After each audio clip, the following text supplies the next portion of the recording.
En la carta a las 7 iglesias, la iglesia que sucede a la iglesia de Éfeso es la iglesia de Esmirna. Esmirna significa mirra, que bueno, es la sustancia que se usaba para preservar de la corrupción en aquella época, ¿no? La corrupción que podía provocar alguna herida recibida. Bueno, un elemento que se usaba generalmente durante un embalsamamiento y para algunos también era símbolo de los dolores, ¿no es cierto? El solo nombre nos podría situar en la característica más sobresaliente de esta iglesia. Lo amargo o la amargura de la existencia, una existencia de una iglesia que estaba asignada por el dolor. Amargura quizá para la carne, no así para el espíritu. Pero Esmirna, sin lugar a dudas, es y representa a la iglesia tribulada, a la iglesia pobre, a la iglesia maldecida por los falsos, por los malvados, la iglesia perseguida, apresada, una iglesia probada, puesta a prueba, una iglesia quizás a punto de morir o vive situaciones que pueden terminar o derivar en una muerte. Precisamente la muerte es mencionada en esta carta varias veces, ¿no? Jesús, al principio, Jesús mismo, para consolar a esta iglesia en peligro, dice: el primero y el último, el que estuvo muerto y ha revivido, afirma, como presentándose él mismo, como quien ya experimentó sus dolores, él primero que nadie y en grado sumo. De modo que esta iglesia sienta en su sufrimiento y en su dolor una identificación con Cristo cuando le llegue la hora de la prueba. Le dice a la iglesia y a ella, a todos: sé fiel hasta la muerte y te daré la corona de la vida. Esta carta es una invitación a la esperanza y al consuelo frente a las tribulaciones, sin lugar a dudas. Pasado el dolor con todos sus ingredientes y en todas las situaciones posibles, viene la vida eterna, el gozo. En Mateo 5, ya en las bienaventuranzas, Jesús lo había dicho: felices los que son perseguidos por practicar la justicia, porque a ellos les pertenece el reino de los cielos. Y como insistiendo en esta realidad: felices ustedes cuando sean insultados y perseguidos y cuando se os calumnie en toda forma a causa de mí. Alégrense y regocíjense entonces, porque ustedes tendrán una gran recompensa en el cielo. De la misma manera persiguieron a los profetas que los precedieron. En esta carta, en el libro del Apocalipsis, el Señor ya fue crucificado y ha resucitado, y Él se eleva sobre todos como el gran perseguido, no ya profeta, sino redentor y cumplimiento de las profecías en sí mismo, aquel que muriendo nos daba la vida y nos reconciliaba definitivamente con el Padre.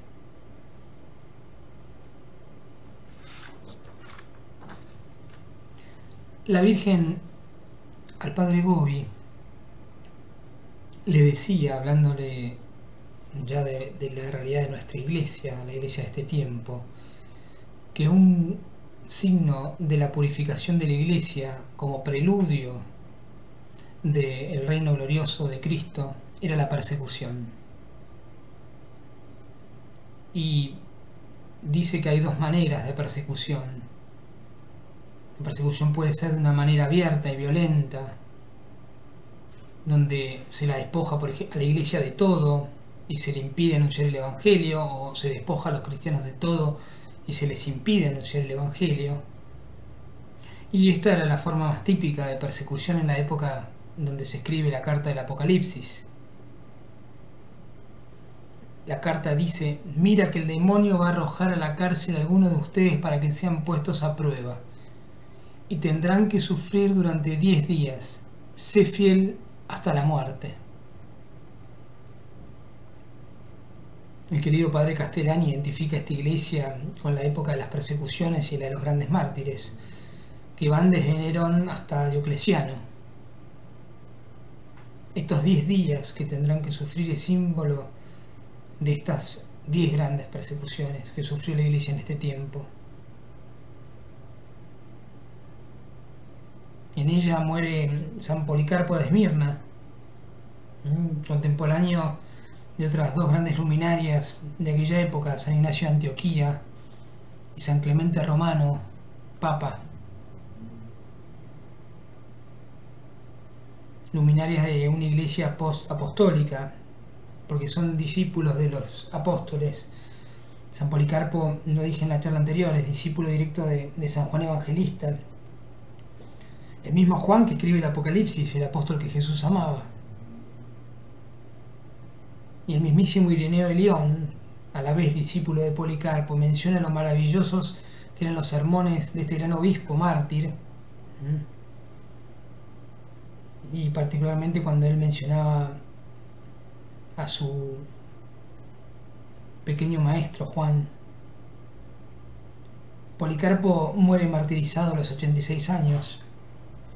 Fue prendido fuego en la hoguera y después lo mataron de un lanzazo, justamente en los muros de la ciudad de Esmirna. ¿Por qué? Bueno, por negarse a prender incienso al emperador de turno, el emperador romano. Y tanto era el prestigio de este obispo que hasta los judíos buscaban impedir que la comunidad cristiana lo enterrase después de muerto, porque ellos pensaban que iban a abandonar el culto al crucificado y empezar a rendirle culto a este gran mártir. Ese era el valor que tenía Policarpo en esta iglesia. Finalmente los cristianos pudieron enterrarlo para memoria de los que acabaron ya su combate y ejercicio y preparación de los que tienen aún que combatir. Eso es lo que se dijo en su entierro, para memoria de los que acaban ya su combate y ejercicio y preparación de los que tienen aún que combatir. Fíjense el espíritu de la iglesia mártir. Sabían que estaban en combate y que posiblemente iban a dar su vida. Y cada mártir de alguna manera era el ejemplo con el cual se identificaban. Esta es la riqueza del espíritu de esta iglesia. Ellos mismos le replicaron a los judíos, estos judíos que pensaban que iban a dejar a Cristo por Policarpo. Ni podremos abandonar jamás a Cristo, ni hemos de rendir culto a ninguno fuera de él, porque a Cristo le adoramos como a Hijo de Dios que es, mas a los mártires les tributamos con toda justicia el homenaje de nuestro afecto como a discípulo e imitador de Cristo, del Señor.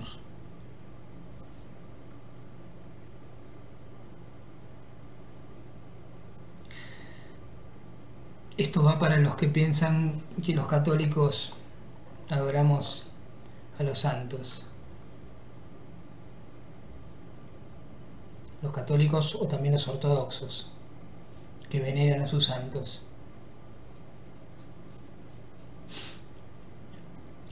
Volviendo al texto de la Virgen al Padre Gobi, la otra forma de persecución que en estos tiempos como en aquellos persigue a la iglesia es de una manera solapada e incruenta.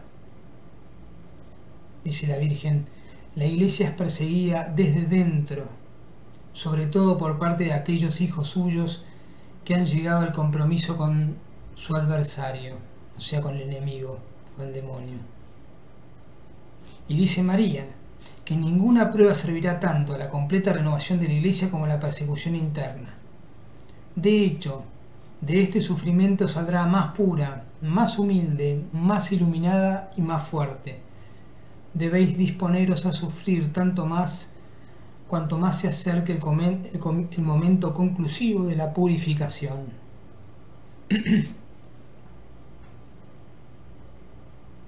A Esmirna le dice el Señor, que conoce la tribulación que padece por la maledicencia de los que se llaman judíos y no son más que una sinagoga de Satanás. Recordemos que en esa época la comunidad cristiana estaba formada principalmente por judíos convertidos y seguidores de Cristo Jesús, pero la mayoría eran judíos. De a poco iban sumándose a las filas cristianas los paganos. Estos falsos judíos, que lo eran solo de nombre, perseguían tanto externamente como interiormente a los verdaderos cristianos, de la misma manera que persiguieron a Cristo. Esmirna se identifica particularmente con Jesús y con su pasión. La persecución, la traición, la prisión, la condena, la muerte. Y el Señor a ellos les promete la salvación y la resurrección. Les dice, no temas por lo que tendrás que padecer.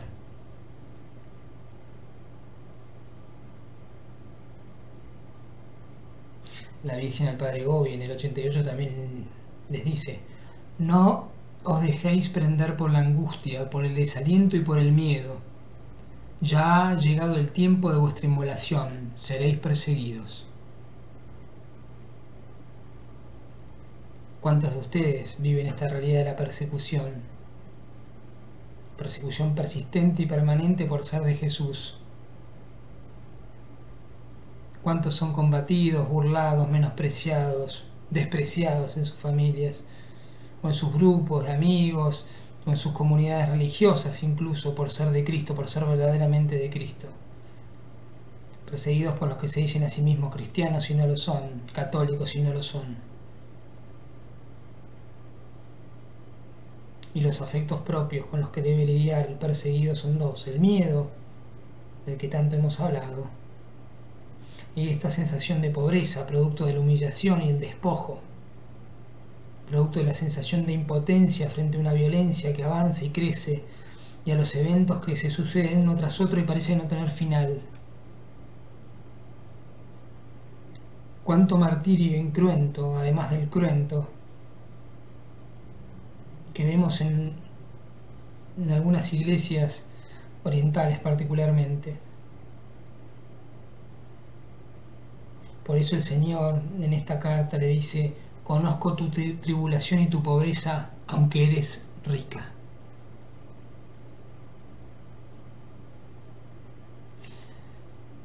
Frente a la percepción del perseguido de ser pobre, y que la humillación y la humildad en la que viven les hace dimensionar su pobreza, su limitación, el Señor le dice, en esa pobreza eres rico.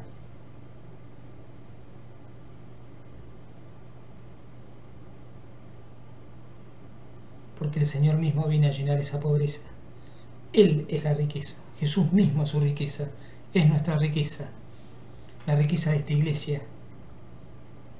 El ser de Jesús, el pertenecer y permanecer en Él es nuestra riqueza. Si leemos en el Evangelio de Juan, después de hablar del mandamiento del amor, temática de la carta anterior a la iglesia de Éfeso, habla de la persecución y el odio, temática justamente de esta iglesia, de Esmirna. Y dice, si el mundo los odia, sepan que antes me ha odiado a mí. Si me persiguieron a mí, también los perseguirán ustedes. Pero los tratarán así a causa de mi nombre, porque no conocen al que me envió. Les he dicho esto para que no se escandalicen. Serán echados de las sinagogas, más aún, llegará la hora en que los mismos que le den muerte pensarán que tributan culto a Dios. Y los tratarán así porque no han conocido ni al Padre ni a mí. Como ven, la ignorancia, la confusión son también signos que acompañan a la persecución, así como también la división es otro signo de la misma. Y en esta carta es la división de los que se llamaban judíos y no lo eran de los verdaderos judíos o cristianos. particularmente esta cuestión de la ignorancia, la confusión y la división la vamos a ver mucho más explayada o manifiesta en la próxima carta, si mal no recuerdo. San Pedro en la primera epístola dirá: queridos míos, no se extrañen de la violencia que se ha desatado contra ustedes para ponerlos a prueba, como si sucediera algo extraordinario. Fíjense que utiliza también el para ponerlos a prueba, como cuando el Señor en la carta a Esmirna dice: serán puestos a prueba durante 10 días. San Pedro dice: no se extrañen de la violencia que se ha desatado contra ustedes para ponerlos a prueba, como si sucediera algo extraordinario. Alégrense en la medida en que puedan compartir los sufrimientos de Cristo. Así, cuando se manifieste su gloria, ustedes también desbordarán de gozo y de alegría. Y Jesús, hablando del último tiempo, antes de su venida, dice: cuando veáis que todo esto sucede, cobren ánimo y levanten su cabeza, porque está por llegar vuestra liberación. La persecución que precede la venida de Cristo. Por eso sigue San Pedro diciendo: felices si son ultrajados por el nombre de Cristo, porque el Espíritu de gloria, el Espíritu de Dios, reposa sobre ustedes. Que nadie tenga que sufrir como asesino, ladrón, malhechor o delator, pero si sufre por ser cristiano, que no se avergüence y glorifique a Dios por llevar ese nombre. Me repito, pero he aquí la riqueza de los perseguidos, la que hace de nuestra humanidad pobre, frágil, limitada, rica por la gracia de ser de Cristo, de ser cristianos.